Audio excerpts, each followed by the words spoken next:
So we've been talking about emotional intelligence, and last week specifically we talked about self-awareness. Now we talked about self-awareness being those gauges, those dials, those warning lights on the dashboard of the race car that is you, how you're traveling down the world, traveling through the world. And if we're paying attention to those gauges, those dials, those lights, we can go a lot better. Just like a race car, if you have a check engine light come on and you don't even know it's on, you might blow up the race car. You may blow up that relationship. Maybe that big sale you've been working on, you blew it up because you didn't pay attention to the check engine light. Or maybe you hurt your relationship with your kids. We don't want that to happen.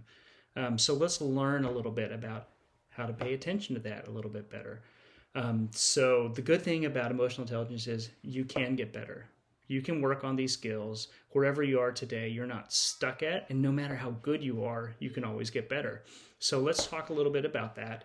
One thing I really recommend you do is, if you are not a journaling person, think about becoming a journaling person. It's really helpful. We use a different part of our brain when we journal than just thinking. So that engages a different part of our brain, and it helps us to be aware of what are we feeling when we're feeling it. If you're like I have been in the past, sometimes I have a hard time putting words to my emotions. If that's you, things like the feelings wheel, this is an example of the feelings wheel.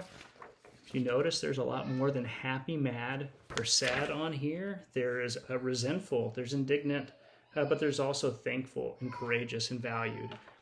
This can be helpful if you're having a hard time. Even if that is too much, you can't go there, think about and maybe write about what you're feeling. Maybe your shoulders are tense, you have butterflies, maybe you get a little bit lightheaded because you're excited. That's a really good way to learn to tune in to your body, to your emotions, and see what's going on inside yourself. Another way is if you have somebody safe you can do this with, and maybe you do, maybe you don't. I hope that you do have somebody in your life like that, and if not, that's something to work on, but somebody you can talk about this stuff with. Somebody who it's safe to say, hey, I'm really angry today because this happened. Or, hey, I'm really excited because this happened. Having someone to talk it through will help you be aware of what's going on with you. And the final thing I would say is take some time, give yourself some time to sit in your emotion and think about it. For many of you, that might be prayer. It's a great place to do it. Some other people, maybe they're more comfortable with meditation. Apps like Headspace app is a great place to start, just to slow down, just to sense what's going on in your body, to sense what's going on in your emotions.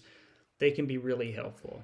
I hope that's helpful for you. I know there's a ton of other stuff out there. I would love to hear what you have. Please put that in the comments. Thanks, and I hope you have a great week.